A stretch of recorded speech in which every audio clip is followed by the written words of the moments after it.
Auspicia Movistar.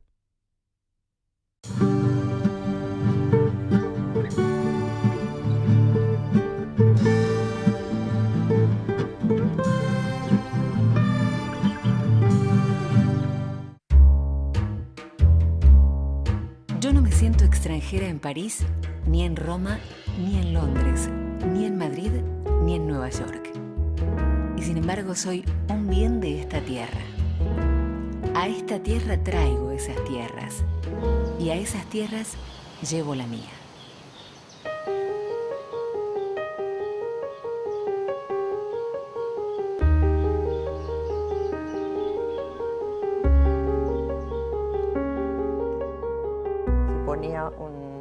Siempre flores que cortaba ella, no se le ocurría comprarse una flor artificial, suponete. Se cortaba jazmines, cortaba rositas chiquitas y se hacía un ramito y se lo ponía siempre con una cosa de ella de brillantes que tenía paquetísima. Yo la conocí mucho a Victoria y la adoraba. Iba a la casa a comer con ella, era tan graciosa. Tenía un coté cholulo, le gustaban las telenovelas como locos y se enamoraba de los galanes como vos y como yo igual. Ella tuvo las tres condiciones indispensables que requiere la raíz griega de la palabra aristocracia, que es un sentido ético de la vida, un sentido estético de la vida y un sentido heroico. ¿Y qué es el sentido heroico? Es dar todo sin pedir nada a cambio.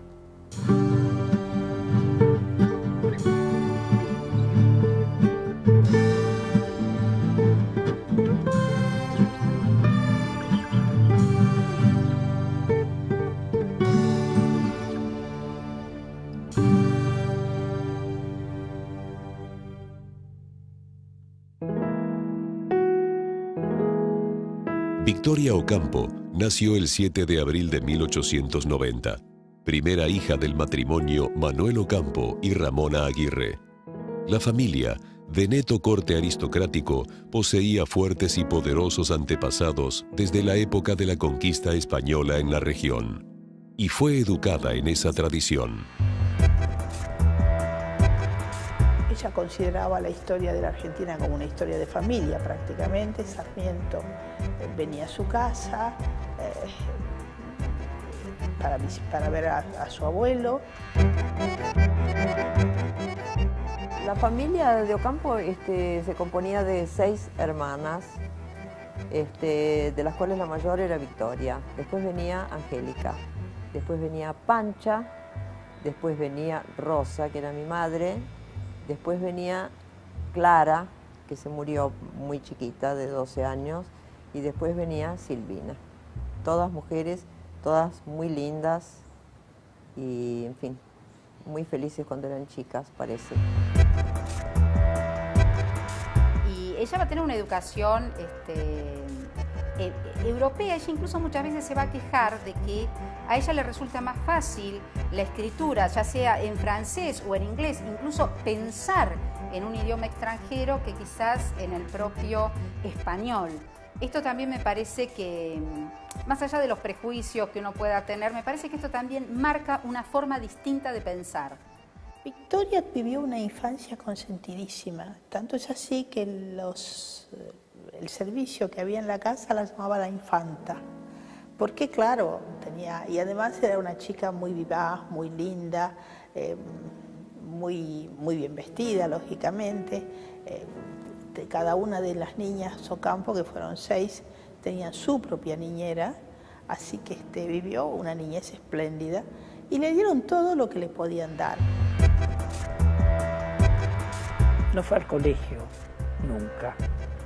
Es decir, no tuvo esa iniciación que tenemos nosotros todos a la vida de integración con otros, ¿no? Con otros que no pertenecen al propio clan, ¿no? Acá hay varias fotos. Esta es muy joven, un poco más de 15 años, parece una persona mayor por la ropa. Está en la terraza del Hotel Majestic en París. Esta está en el interior del país, en una estancia, acá en Mar del Plata, en la Costanera. acá en San Isidro, en la quinta de San Isidro.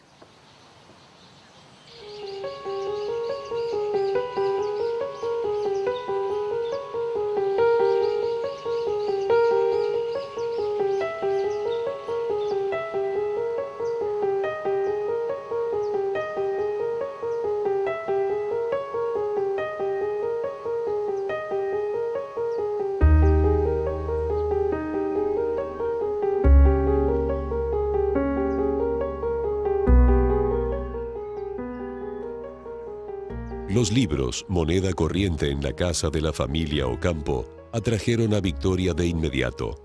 Pero el modo de vida a fines del siglo XIX en el país tenía asignado un papel específico para la mujer, y ese rol no alentaba demasiado el desarrollo intelectual. Había oído al padre que decía qué lástima que Victorita con las condiciones que tiene no haya sido varón. Eso la ofendía mucho. La madre le encontró debajo de la almohada la balada de la cárcel de Reading de Oscar Wilde, que es muy triste, que va contando las penas de un condenado a muerte y las penas que sufren los otros presos, pensando que los van a matar tal día. Y se lo sacó, se lo confiscó. Ella lo tenía debajo de la almohada y se lo confiscó. Entonces Victoria, en represalia, dijo que se iba a tirar por la ventana. Y la madre dijo que hiciera lo que quisiera. Pero no se tiró. Pero en cambio tiró docenas y docenas de pares de medias de ella y de sus hermanas que habían comprado para traerlas a Buenos Aires, ¿no? Victoria se casó muy joven, a los 22 años, con el abogado Luis Bernardo Mónaco Estrada, también de familia aristocrática. El marido se llevó pésimo toda la vida, así que era un tipo que la quiso dominar y tía Victoria la metías en un zapato así nomás. Cuando ya vuelve del viaje de bodas, vuelve totalmente desencantada de su marido, porque se da cuenta que cambió la esclavitud de su casa. En la época de Victoria una chica no podía salir sola a la calle, y en ese viaje de bodas ella sufre una gran desilusión con el marido porque se da cuenta que es cambiar una esclavitud por otra. La desilusión de ese matrimonio fue tan extrema que en la autobiografía que Victoria Ocampo escribiría tiempo después, no aparecerían registros de fotografías junto a él. Era muy graciosa, muy graciosa. Un día me dijo de un galán, mira, ese galán a mí me encanta, pero él no besa bien, no agarra bien a las chicas. Digo, Victoria, soy Victoria Ocampo, ¿qué estás diciendo? Y te cuento lo que me parece. Fue apasionada, amó mucho, se equivocó o no se equivocó, no sabemos si sí o si no. Tuvo una gran pasión y después tuvo romances menos sensibles. Entre esos romances resonaron varios intelectuales de la época. Río de Rochelle le impactó a Victoria la presencia de este hombre, sus conocimientos, y Victoria lo admiró profundamente, pero la relación no pudo ir más adelante porque él tenía unas ideas él apoyaba a los nazis. Y Victoria no podía pensar, no podía seguir con ese hombre.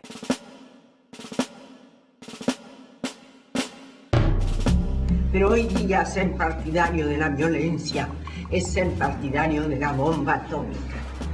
Y ser partidario de la violencia no es solo ser partidario de quienes combatieron a Hitler, es ser partidario de Hitler, puesto que a violencia nadie lo ganó en esta época. Yo creo que Ortega y Gasset, no sé si será una indiscreción, me parece que estaba como enamorado de ella, Ortega. Ortega era una persona inteligentísima y ella le tenía gran admiración. Y él también a ella se ve. Y venía mucho acá a Buenos Aires. Sin embargo, otro hombre, menos conocido en el ámbito intelectual, sería el verdadero amor de Victoria Ocampo. Julián Martínez, que además, por las fotos que yo he visto, era uno de los hombres más lindos que tuvo la Argentina. Iba al Colón, muy bien vestida, muy paqueta siempre ella. Y Julián estaba en un palco de enfrente, suponete. Y que tía Victoria, como era así que no le importaba nada, que la miren o que no la miren, parece que se ponía los anteojos de larga vista y no le sacaba los ojos de encima al palco donde estaba Julián.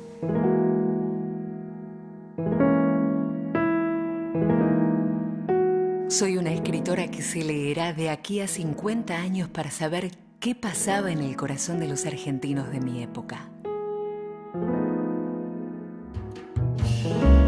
Si hubiera que fijar una fecha para señalar el comienzo de Victoria Ocampo en el terreno literario, se podría mencionar 1920, cuando aparece en el diario La Nación su primer artículo. Trataba sobre la Divina Comedia de Dante Alighieri y lo tituló Babel. Había estudiado también la Divina Comedia, de ahí que sabía también italiano, y decide escribir sobre el canto 15º del Purgatorio, y lo llama Babel, y lo publica en el diario La Nación. Ella ya tenía en ese momento 30 años, lo publica en 1920, y ella cuenta que fue un día, y lo cuenta en la autobiografía, que fue un día de sol y nubarrones encontrados, porque los padres estaban muy disgustados porque había publicado un artículo en el diario La Nación. Una señora podía escribir, pero tenía que usar un seudónimo de hombre. Ella era una mujer muy libre y muy independiente en su vida propia. Yo admiro mucho a Victoria Ocampo como escritora y como mujer que vivió como ella quiso y desarrolló su personalidad y su intelecto y dejó una obra muy importante, muy interesante. Todo lo que rodea a Victoria es como novelesco, hasta esas 6 hermanas mujeres, ¿no? Y ella escribía por pasión de escribir. Ella no le importaba vender los libros, no lo necesitaba. Necesitaba escribir. Era respirar para Victoria. Y yo creo que ella tiene que haber tenido una cosa medio amarga de no haber sido reconocida en su momento. Siempre dicen Silvina es la genial, la poeta, la artista, y Victoria es periodista. Es macana, porque yo he leído ahora las memorias de ella y escribe, pero excelentemente bien. Escribe ella y transmite muchísimo. No es solamente una periodista, porque cuando está hablando de sí misma no es periodismo. Y habla muy bien de su vida, de su niñez, de su familia, de sus hermanas. Yo encuentro que escribe admirablemente bien. Sus primeros libros fueron De Francesca a Beatrice, publicado en 1924, con prólogo de Ortega y Gasset, y en 1926, La Laguna de los Nenúfares. Los libros de Victoria ahora los están leyendo, porque en aquella época era que esa mujer tan joven y tan linda, con tantos apellidos y con tanta plata, que además escriba, pero ahora que está muerta, se juzga sin todos esos preconceptos que son tan peligrosos. Es una escritora estupenda, una crítica literaria, una persona de una cultura, sobre todo francesa, pero universal. Cualquier tema le sugería algo. Por ejemplo, si iba a Inglaterra, bueno, a lo mejor un cambio de guardia en el Palacio Buckingham le sugería algo.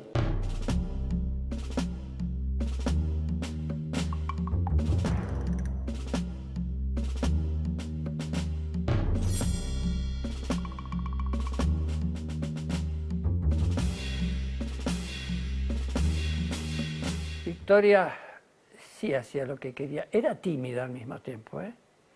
Era tímida y parecía que se llevaba el mundo por delante. Y no se lo llevaba tan por delante, pero hacía así lo que quería. Hacía lo que quería y con una especie de tosudez hispano-criolla, ¿no? Ella era un personaje, Victoria. Una cosa muy particular, muy perdonando los deslices amorosos, pero no de Victoria, desde que entrabas a la Victoria, no podías sacar ni siquiera un pucho, ni pedir una gota de alcohol. Tomabas limonada y si tenías ganas de fumar te ibas al cuarto de baño.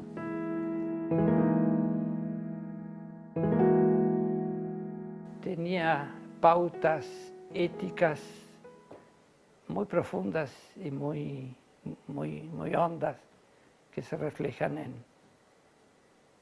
en su vida y en su obra. No transigía, no transigía. Y era nobilísima en su sentir. Era hermana mayor y había sido como preferida y cuidada y obedecida, ¿no?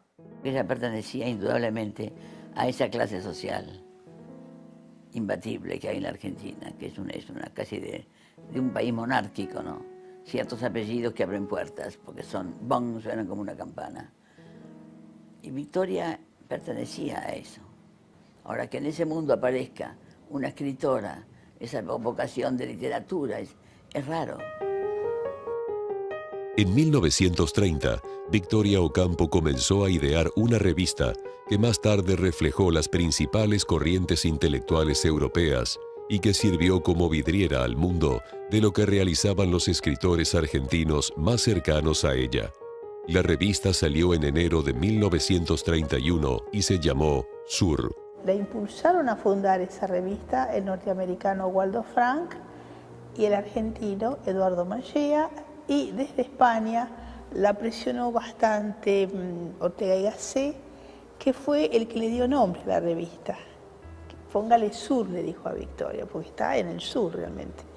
Y bueno, de la revista que se fundó del 30 al 31, duró 40 años. Y para solventar la revista, Victoria fundó en el 33 la editorial Sur, que se estrenó con El cancionero gitano de García Lorca. Ese fue el primer libro que sacaron. Después, Victoria estableció como un puente de doble mano, porque ella trajo a todo, salía, por ejemplo, suponte, un libro de Malraux en París, o salía los libros de Virginia Woolf, pero a los 2 o 3 meses de salir en la edición original en su país, se editaban en la revista Sur.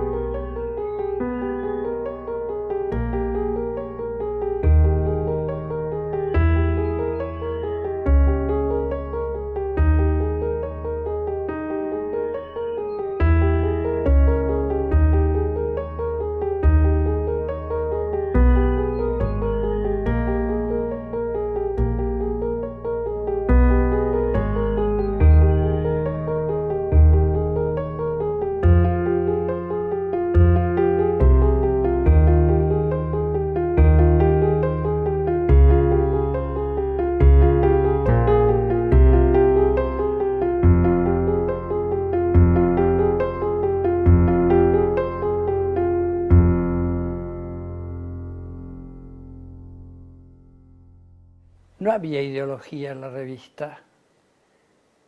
La prueba está la variedad de firmas que aparecen en el sur.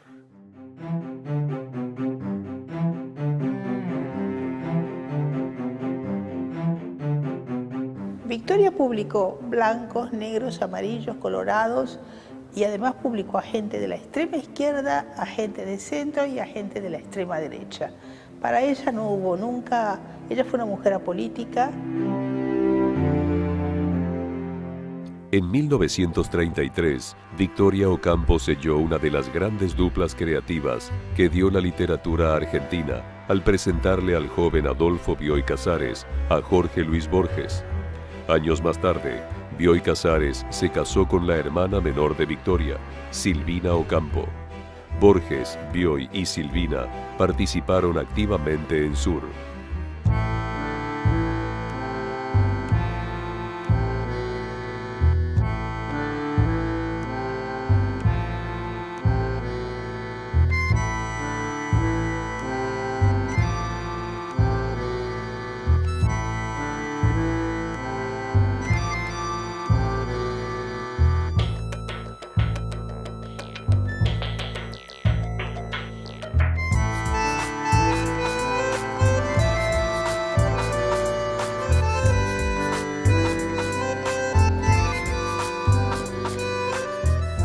casa de Rufino de Lizalde, que ahora es propiedad del Fondo Nacional de las Artes, la hizo construir Victoria alrededor de los años 28-29, la inauguró en el 30 y fue construida por el arquitecto Bustillo, que se basó en las bases de Le Corbusier, que era todo muy moderno.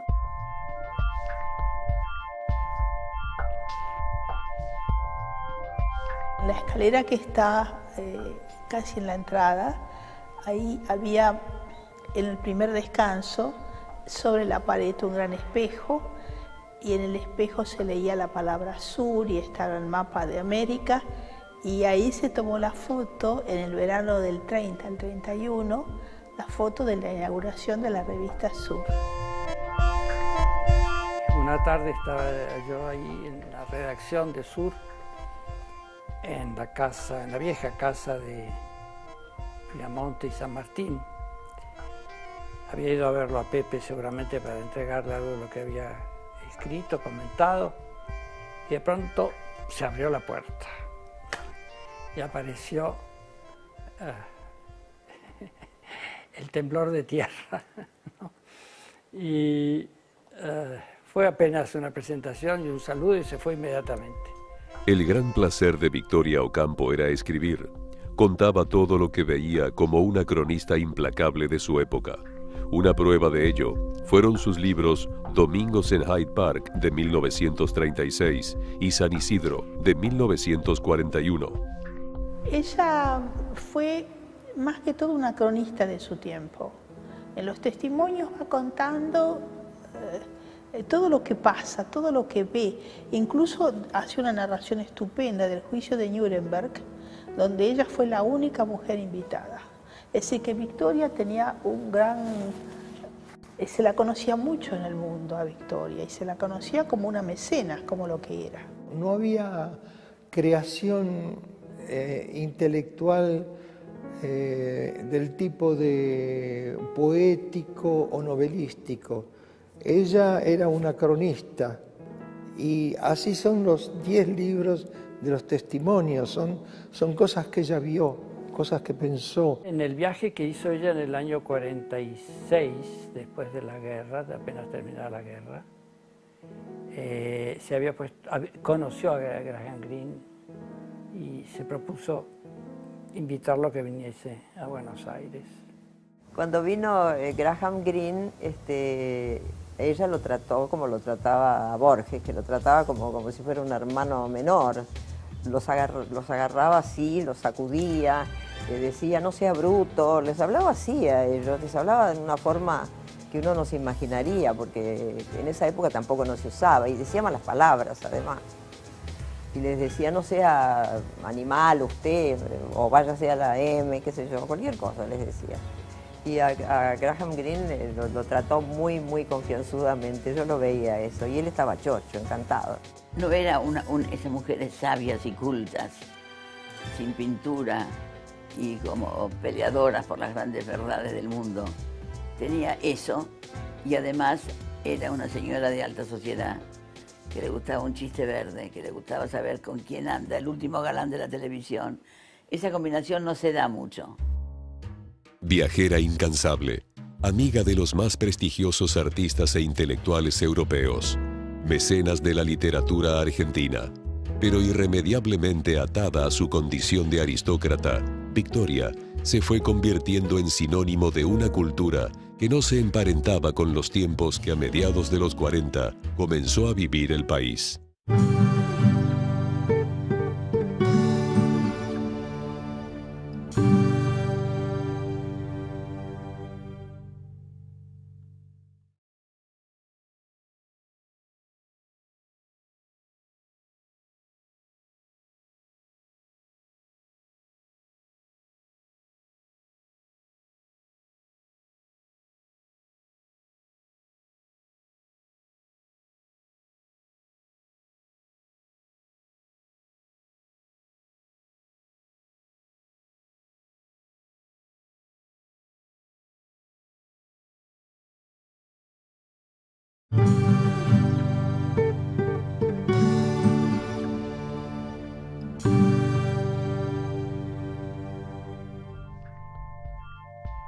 Victoria Ocampo fue importante testigo de la época en la que vivió. Sus 10 tomos titulados Testimonios, al igual que los 6 volúmenes condensados bajo el nombre genérico de autobiografía, reflejaron su particular punto de vista sobre los acontecimientos de buena parte del siglo XX. Y la Argentina, por supuesto, ocupó un lugar destacado en su mirada. Fui presidenta de la Unión de Mujeres Argentinas. Hacia 1935 a 1936 arremetieron contra los pocos derechos obtenidos hasta la fecha. El nuevo panorama era pavoroso. Esta reforma regresiva del Código, ideada por un grupo de grandes señoras de las leyes, fue combatida por unas cuantas mujeres, yo entre ellas, con todo ardor. Conseguimos anularla. Siempre he seguido protestando contra la infame ley de la patria potestad, pese a que no tengo hijos. Yo no sé si la Cámara de Diputados y Senadores quiso reformar la ley. Y el reformar la ley era volver a la mujer al estado de idiota. Y entonces ella armó un escándalo espantoso, dio una gran conferencia radial que se transmitió al mismo tiempo acá y en Madrid, lo que para los años 30 era. Y consiguió que no se votara esa ley. Ella va a tener una confrontación muy importante con todos los nazismos y fascismos que en esos momentos en Europa están teniendo un apogeo, aquellos que llegan al poder, como puede ser Mussolini o como puede ser la persona a la que ella conoce, porque Mussolini fue un fascista, entre otras cosas, muy culto. Y que conocía a muchísimos intelectuales y con el cual Victoria tiene conocimiento. No es el caso, por ejemplo, de Hitler, que siempre tuvo como un pensamiento mucho más tosco. Fundó la Unión Argentina de Mujeres, donde había algunas mujeres que eran de izquierda, que eran completamente de izquierda. Sin embargo, ella, bueno, con esas mujeres hicieron esa defensa de la ley de derechos civiles, porque ella, a pesar de que, como te digo, era muy independiente su manera de vivir, ella también había sufrido en carne propia la falta de derechos, como sufrían todas las mujeres. El país entero vive su jornada de júbilo supremo. Corrientes interminables de ciudadanos llegan desde todos los puntos de la patria para vivir de cerca la histórica fecha de la transmisión del mando presidencial, el 4 de junio de 1946. La esposa del presidente, doña María Eva Duarte, que comparte hoy las horas del triunfo, como convivió ayer las jornadas inciertas y difíciles. Cuando ella está acá y tiene que ver o pensar la experiencia de los 2 primeros gobiernos peronistas, ella tiene una confusión, que es asociar esta experiencia del peronismo con los fascismos. Esta confusión o esa particular interpretación del peronismo se vio reflejada años más tarde en una obra teatral que la tomó como personaje protagónico. A ella y a otra mujer que marcó el rumbo de los acontecimientos en el país, Eva Perón. En sus nombres se reflejaban 2 modos de interpretar la Argentina, Eva y Victoria. Yo hacía de Victoria Ocampo. Había una frase que yo decía, que como que me dolía decirla. Cuando yo le decía a Eva, yo soy una argentina que sobrevive apenas en este prostíbulo mal aireado en el que han convertido ustedes al país. Cuando tempranamente o a mediados de la década del 40, por ejemplo, Perón anuncia que él va a hacer lo posible y lo imposible para que las mujeres adquieran el derecho político, ¿no es cierto?, del voto, en ese sentido, por ejemplo, un error político, diríamos hoy, de parte de Victoria fue oponerse. Fue oponerse porque ella priorizó no el fin, priorizó la metodología. Había momentos en que una vez pasó lo que nunca pasa, que alguien de la platea gritó una palabra, que era lo que todos queríamos que alguien dijera. Cuando Eva le dice a Victoria, están tomando el té, porque toman el té juntas, ahí tiene mucho humor, ella le dice, ayúdeme señora, yo estoy acá, soy la mujer del presidente, y no sé cómo manejarme en sociedad, no sé a quién llamar por teléfono, no conozco a nadie. Si usted me ayuda, usted no se da cuenta que las dos juntas podemos salvar este país. Y le dice, ayúdeme. Y un día, de la platea, una voz de mujer gritó, ayúdela. Y mucha gente creyó que era una actriz, que era parte de la obra. Y era el clamor del mundo entero, que dicen, bueno, dense la mano, déjense de romper los cocos, y están peleándose. En este sentido, la confrontación que van a tener Victoria y Eva va a ser una confrontación interesante. Yo siempre digo, una tenía lo que la otra anheló. Y quiso ser actriz de veras. Es uno de los mejores chistes de la obra. Cuando están peleando Eva y Victoria en la obra que vamos a hacer ahora. Ella la mira y le dice, Victoria, ¿sabe una cosa? Le dice. Yo cuando era chica quería ser actriz. Así que usted y yo pudimos haber sido colegas. Y Eva la mira y le dice, hubiéramos tenido problemas de cartel, que es un bocadillo de lujo, ¿no? Ella siempre mantuvo sus posiciones y sobre todo en un régimen como era el régimen peronista que había hecho huir a más de un varón, ¿no es cierto? Y sin embargo, a ella le marcaban la casa y estaba, pasaban cosas y se quedaba. Su notorio enfrentamiento con el gobierno de Juan Perón motivó que el 8 de mayo de 1953, Victoria Ocampo fuera detenida bajo el falso cargo de atentar contra el presidente. Mientras Perón está dando un discurso, va a tener dos bombas. En ese sentido, Perón empieza a echarle la culpa a los comunistas y empieza a asociar la figura de los intelectuales disidentes con los comunistas. Digamos, cualquiera de nosotros sabe que si había alguien lejos del comunismo, ese alguien podía ser Victoria Ocampo. Por su clase, por su formación, era una liberal. Pero bueno, en esto de palo y a la bolsa que a veces hacía el peronismo y que también hacía una bolsa de gatos con el antiperonismo, aparece como toda la idea de una Victoria comunista. Se la acusó de estar en una concentración que hubo en Plaza Mayo y donde murieron, no sé, 3 o 4 obreros, los mataron, pero Victoria estaba en Mar del Plata y se la acusó de ser el cerebro de esa organización. Ahí va a ser llevada a la ciudad de Buenos Aires, la traen y ahí va a ser, la tienen como detenida en el departamento de policía, le empiezan a hacer preguntas sobre si había puesto la bomba, sobre su participación, si había dado dinero, si había dado, a lo cual ella responde por supuesto que no, sin dormir, no la dejan dormir. Después, bueno, por supuesto que le van a comunicar a su familia que ella está en Buenos Aires y simplemente le van a permitir que le acerquen comida. Ese va a ser todo el privilegio y después va a ser trasladada a una de las pocas cárceles de mujeres que había en esos momentos, que es en San Telmo, que es en la cárcel de Buen Pastor. Y el Buen Pastor ella estuvo más o menos un mes escasito. Será un mes, 28 días, 20, alguna cosa así. Y le pidieron desde el Yabajarnel Nehru y Gabriela Mistral, que era premio Nobel, y gente muy importante de todo el mundo le pidió a la libertad de Victoria Ocampo, la pidió al gobierno peronista.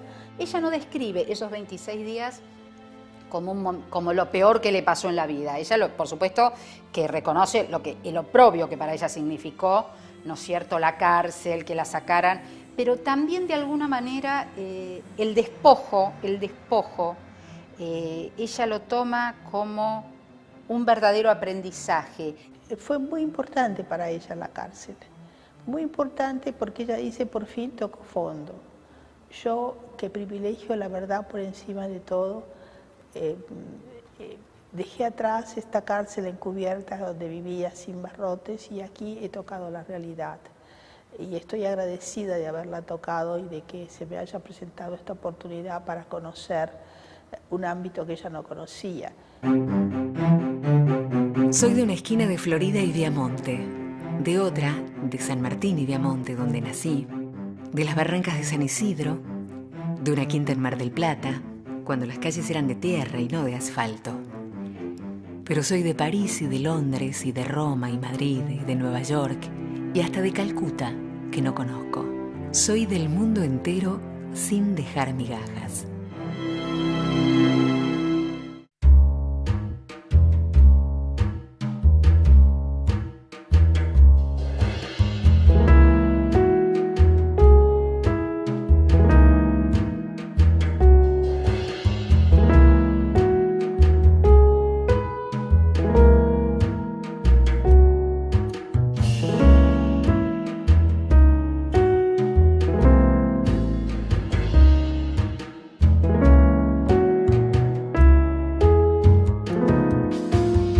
Bueno, la casa esta la edificó mi abuelo, el padre de tía Victoria, y la estrenaron creo que en 1901 o algo así.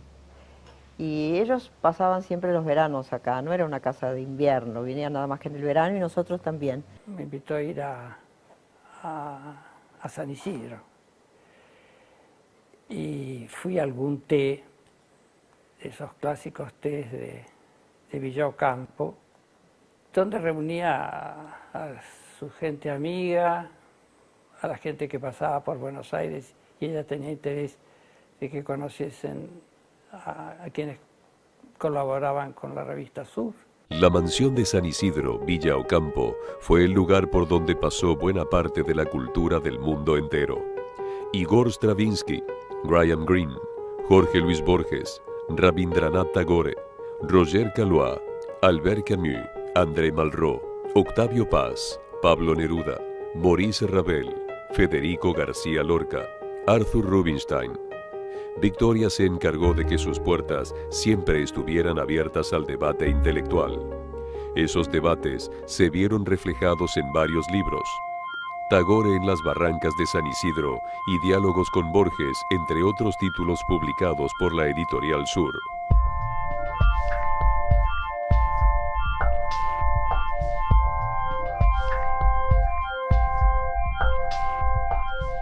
Me acuerdo perfectamente de esas ventanas a la hora de la siesta, pero aparte de eso, este es el sillón donde ella se sentaba como una reina acá y venían toda la gente acá. Ahora, el té lo tomaban en el comedor, nunca se lo traían acá, así el té como se hace ahora, que es donde estás, sino que lo tomaba acá y conversaba con toda esa gente que venían de Buenos Aires, la llamaban todo el tiempo gente para venir. Acá está con Stravinsky, también en San Isidro. Esta es muy linda también porque la muestra como parte de su gran personalidad tan moderna.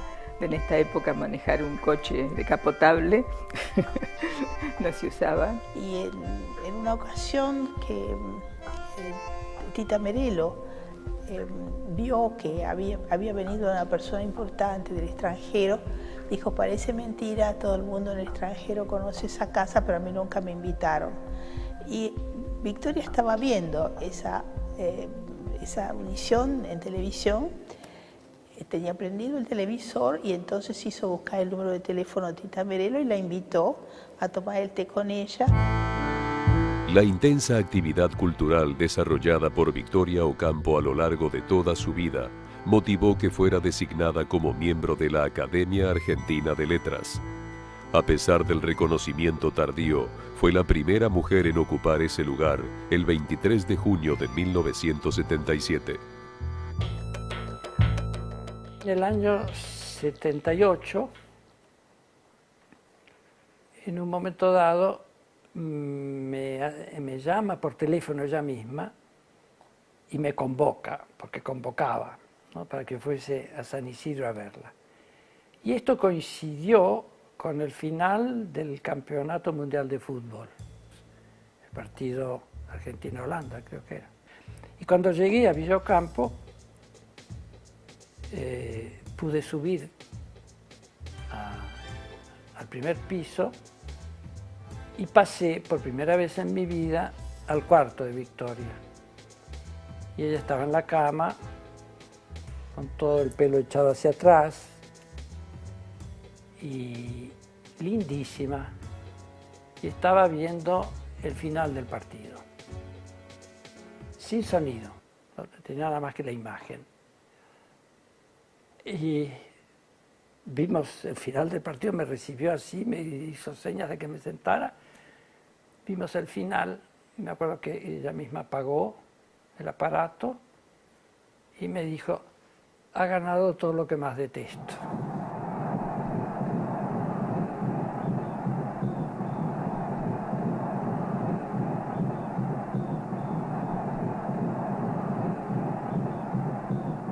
Y ella se fundió, por todo lo que le gustaba, se fundió. Vendió todas sus alhajas para abrir seguramente la revista o para traer a algún escritor que le interesaba, pagarle el hotel o lo que fuera, pagarle todo lo que fuera posible. No, ella realmente era muy rica y la verdad que se tiró toda la plata para lo que le gustaba, o sea, se dio el gusto de hacer lo que le gustaba en su vida y se gastó la plata.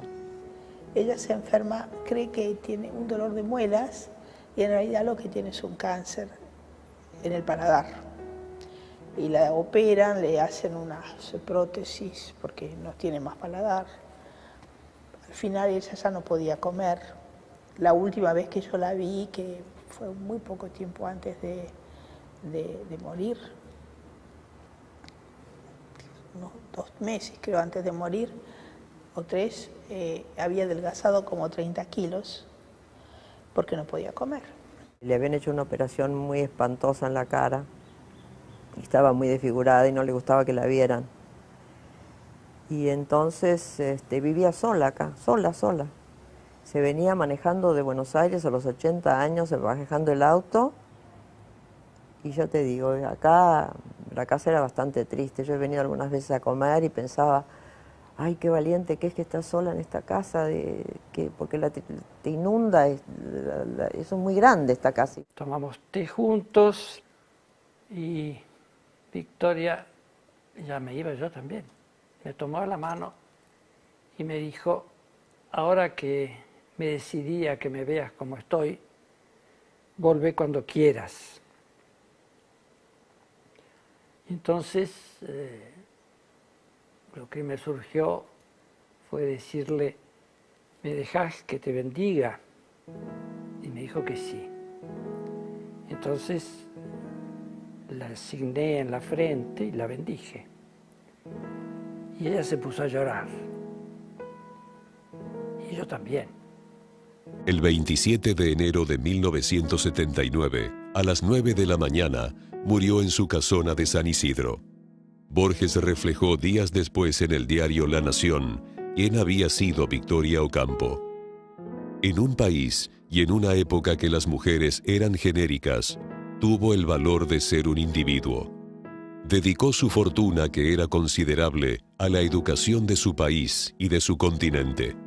Personalmente, le debo mucho a Victoria, pero le debo mucho más como argentino. Yo me acuerdo todavía perfecto una fábula de La Fontaine, que en aquella barranca de ahí, ella me la enseñó porque decía que tenía un buen francés, que a ella le encantaba el francés, y que tenía muy buen acento, y ella me quería enseñar cómo se recitaba, porque era lo que a ella le habían enseñado y me encantó. Me daban unas clases que me parecían bárbaras, pero era muy chiquita, yo tendría 10 años, qué sé yo.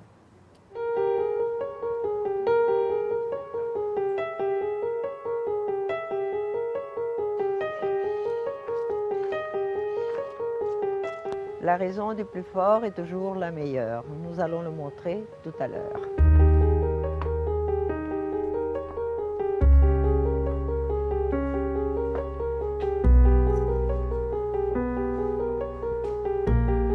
Quería que guardáramos de ella su imagen esta, cuando ella era joven.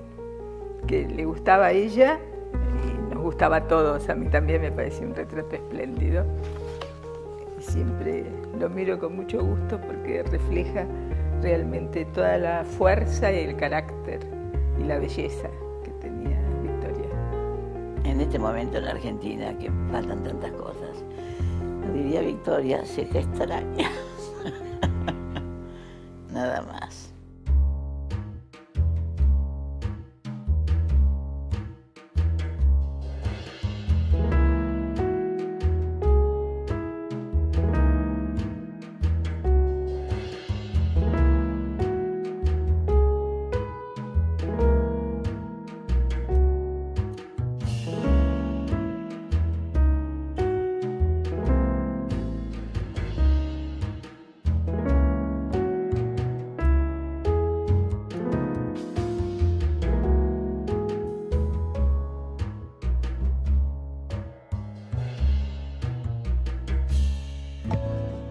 Ella es dueña de un banco.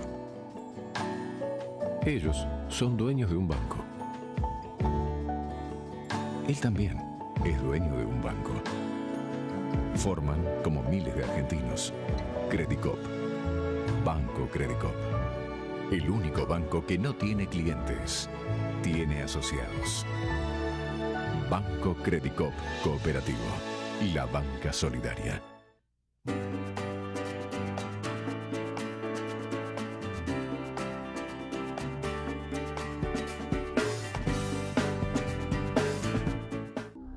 No estás viendo una película del futuro. Estás viendo una película del presente. Y sucede en las aduanas de Argentina.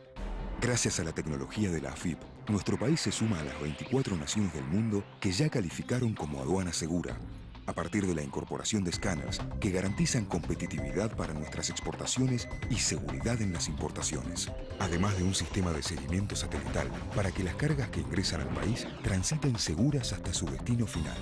Argentina ya tiene aduana segura. AFIP, por una nueva cultura tributaria.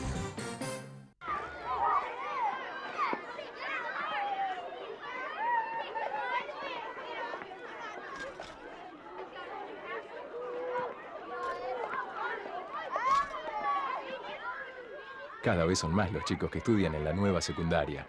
6 años obligatoria, con profesores, más horas de clases, que te prepara para la universidad y el trabajo. Hay una nueva Ley Nacional de Educación. Hay una nueva secundaria en la provincia de Buenos Aires. Hay un futuro mejor.